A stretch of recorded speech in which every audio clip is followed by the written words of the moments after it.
রেশনে কমলো মসুর ডালের দাম। বাংলাদেশের সাথে রেল যোগাযোগ চালু শুধুমাত্র সময়ের অপেক্ষা।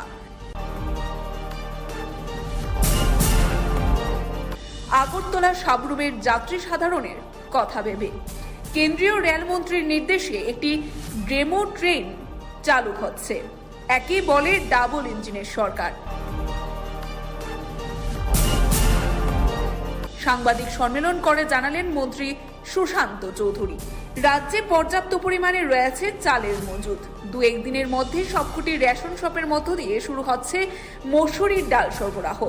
বৃহস্পতিবার মহাকরণে সাংবাদিক সম্মেলনে একথা জানালেন খাদ্যমন্ত্রী সুশান্ত চৌধুরী। মন্ত্রী এদিন জানান, বুধবার রাজ্যে এসে পৌঁছেছে মসুর ডাল। প্রায় 1300 মেট্রিক টন মসুর ডাল এসেছে রাজ্যে। বৃহস্পতিবার থেকে রেশন শপগুলিতে পৌঁছে দেওয়া হচ্ছে ডাল। মন্ত্রী আরও জানান, আইসিডিএস প্রজেক্টগুলিতেও ডাল পাঠানো হবে মসুর ডাল। রাজ্যে বর্তমানে রেশনের মাধ্যমে দেওয়ার জন্য 40 দিনের মসুর ডাল মজুদ রয়েছে। পাশাপাশি মন্ত্রী এও জানান, রেশনে মসুর ডালের দাম কেজি প্রতি 2 টাকা করে কমানো হয়েছে। এখন থেকে এপিএল ভোক্তারা 84 টাকার পরিবর্তে 82 টাকা করে ডাল পাবেন, আর বিপিএল গ্রাহকরা 57 টাকা করে কেজি প্রতি ডাল পাবেন। তিনি জানান, ডাল ছাড়াও চাল, চিনি, লবণ ভালো মজুদ আছে রাজ্যে, কোনো সমস্যা নেই। অন্যদিকে এদিন সাংবাদিক সম্মেলনে পরিবহন সংক্রান্ত বিষয়গুলোকে জানাতে গিয়ে মন্ত্রী সুশান্ত চৌধুরী জানান, দাবি জানানো হয়েছিল আগরতলা সাবরুমের মধ্যে যাত্রী সাধারণের কথা ভেবে ট্রেনের কোচ সংখ্যা বাড়ানোর। কেন্দ্রীয় রেলমন্ত্রীর কাছে সেই দাবিও জানানো হয়েছিল বিধানসভায় কয়েকজন বিধায়কের উত্থাপনের পরে। তিনি বলেন, ডাবল ইঞ্জিনের সরকার একেই বলে। কেন্দ্রীয় রেলমন্ত্রীর নির্দেশে কোচ নয়, একটি ডেমো ট্রেনই দেওয়া হচ্ছে। এবং এদিন তিনি আরও জানান, মহারাজা বীর বিক্রম বিমানবন্দরকে আন্তর্জাতিক বিমানবন্দর হিসাবে চালুর ক্ষেত্রে আরও এক ধাপ এগুলো কাস্টমসের আওতায় নিয়ে আসার গ্যাজেট নোটিফিকেশন বের হয়েছে।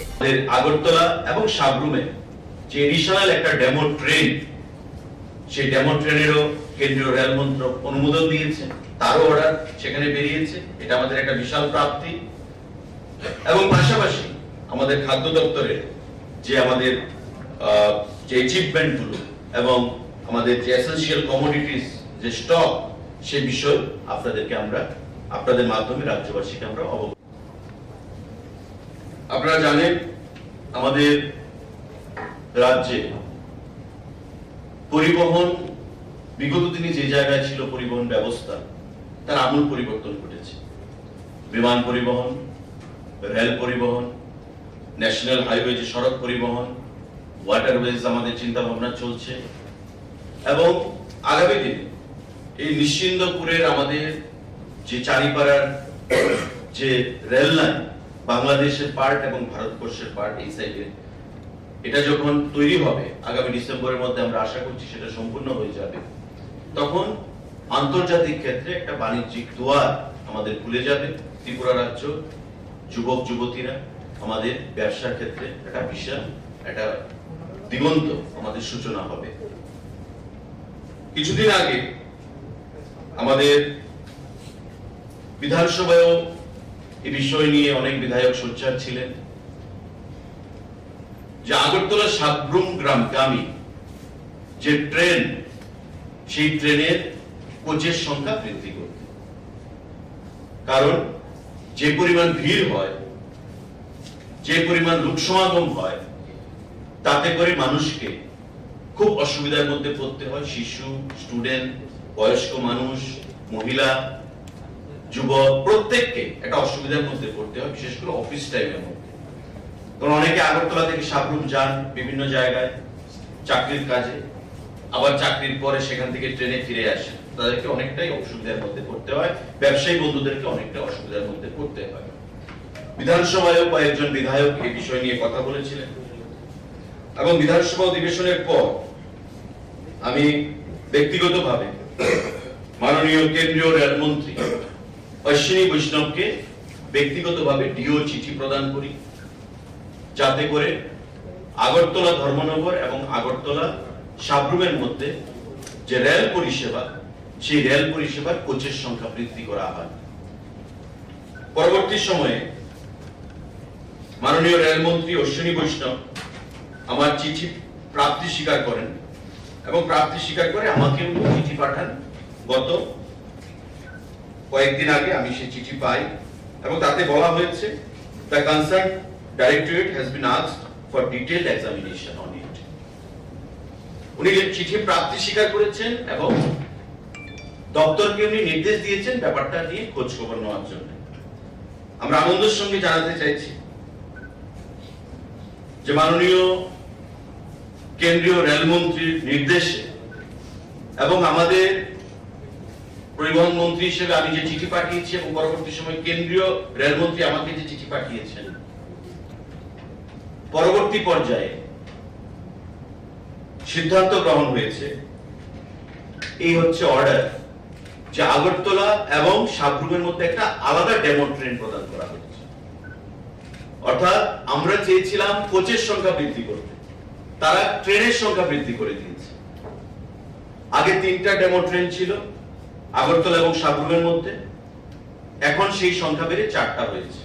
এটা ইমিডিয়েটলি চালু হবে এই ডেমো ট্রেন আগরতলা সাবরুম, সাবরুম আগরতলা। অর্থাৎ এই যে ডাবল ইঞ্জিন সরকার, ডাবল ইঞ্জিন সরকারের যে সুফল যেটা আমরা বরাবর বলেছি, এই হচ্ছে ডাবল ইঞ্জিন সরকারের সুফল, যে বলা মাত্র চিঠি প্রদান করা। আজকে অ্যাসেম্বলি সেশন কবে গেছে আপনারা নিজেরা জানেন, বাজেট সেশন আমাদের 1 মাসও হয়নি, বাজেট সেশন শেষ হয়েছে।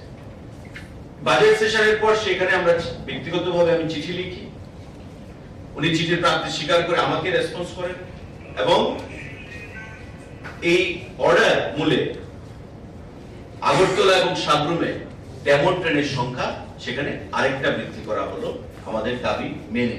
তো আমরা রাজ্য সরকারের তরফ থেকে, রাজ্যের মাননীয় মুখ্যমন্ত্রীর তরফ থেকে, আমাদের দপ্তরের তরফ থেকে মাননীয় কেন্দ্রীয় রেলমন্ত্রীর কাছে কৃতজ্ঞতা প্রকাশ করছি এবং আমরা মনে করি যে এটা একটা সফলতা, যে আগরতলা সাবরুমে রেল কানেক্টিভিটি নয়, ট্রেন 3খানা চলছে, তার বাইরে আরেকটা ডেমো ট্রেনের সংখ্যা সেখানে বৃদ্ধি করেছেন। এটা আমাদের একটা বিশেষ প্রাপ্তি। তার সঙ্গে সঙ্গে আপনারা জানেন যে আমাদের আগরতলা এয়ারপোর্ট,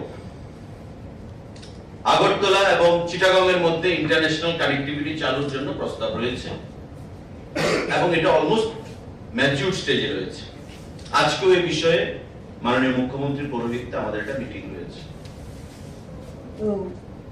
আপনারা জানলে খুশি হবেন যে ইন্টারন্যাশনাল এয়ারপোর্ট ঘোষণা করতে গেলে দুটো জিনিস খুব দরকার। নাম্বার 1 হচ্ছে ইমিগ্রেশন, আরেকটা হচ্ছে কাস্টমস। আমাদের ভারত সরকারের এই গ্যাজেট, যেটা গ্যাজেট নোটিফিকেশনে বেরিয়েছে, এবং আমাদের এই আগরতলা এয়ারপোর্ট ইন্টারন্যাশনাল এয়ারপোর্ট হতে এক ধাপ আমরা এগিয়ে গেছি। এই গ্যাজেটে বলা আছে যে আগরতলা এয়ারপোর্টকে কাস্টমস যে প্রয়োজনীয়তা রয়েছে ইন্টারন্যাশনাল এয়ারপোর্ট করতে, সেই কাস্টমস এর আওতায় আনা হয়েছে, সেটা ঘোষণা করা হয়েছে এই গ্যাজেটের মাধ্যমে। অর্থাৎ আর ইমিগ্রেশনটা আমাদের বাকি রইল। স্বরাষ্ট্র মন্ত্রক বলেছেন এই চিঠি কেন্দ্রীয় সিভিল এভিয়েশন দপ্তরের মন্ত্রী জ্যোতিরাদিত্য সিন্ধিয়া, আমি ওনাকে চিঠি লিখেছিলাম, উনি প্রাপ্তি স্বীকার করে আমাকে উত্তর পাঠিয়েছেন এবং আমাকে উনি যেটা বলেছেন, যেটা matter was taken up with the concerned airline. I have been informed that Messrs. SpiceJet have secured slots and other SpiceJet Agartala to Chittagong পর্যন্ত ফ্লাইট চালাবে। আপনারা এটা জানেন, আমরা আগে ঘোষণা করেছি আমরা গ্যাপ ফান্ড দিচ্ছি 15 কোটি টাকা, তার মধ্যে 3,75,00,000 টাকা already paid two SpiceJet authority. এটা ইমিগ্রেশন করতে হবে।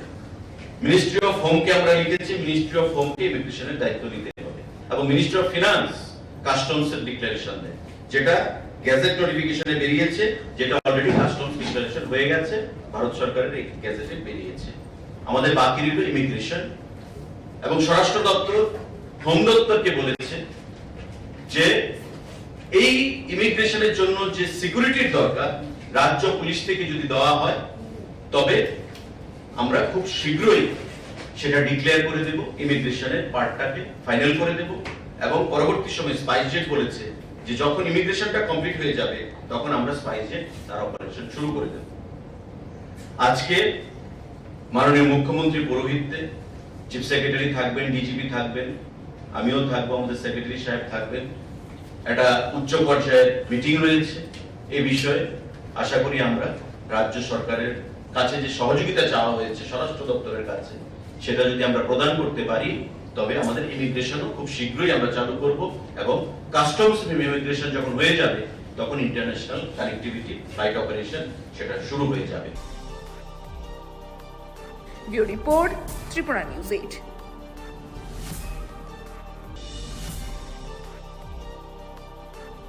আপনি কি অসুস্থ?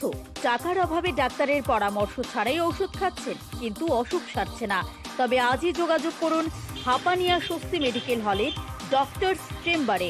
এখানে আগামী রবিবার সম্পূর্ণ বিনামূল্যে এক স্বাস্থ্য শিবির অনুষ্ঠিত হতে যাচ্ছে, যেখানে মেডিসিন, সুগার, প্রসূতি ও স্ত্রীরোগ, অর্থোপেডিক, চর্ম, শিশু, গ্যাস্ট্রোলজি, সার্জারি, ক্যান্সার সার্জারি ইত্যাদি রোগের জন্য অভিজ্ঞ ডাক্তারগণ রোগী দেখবেন। এছাড়াও রাজ্যের স্বনামধন্য কিছু ল্যাবরেটরির সাহায্যে রক্ত পরীক্ষার উপরও থাকছে বিশেষ ছাড়ের ব্যবস্থা। কিছু রক্ত পরীক্ষার জন্য আপনাকে দিতে হবে মাত্র 10 টাকা। এই সুবিধাগুলো পেতে আজই যোগাযোগ করুন হাপানিয়া স্বস্তি মেডিকেল হলে অথবা 7005313939 নম্বরে। আমাদের ঠিকানা হাপানিয়া হাসপাতাল।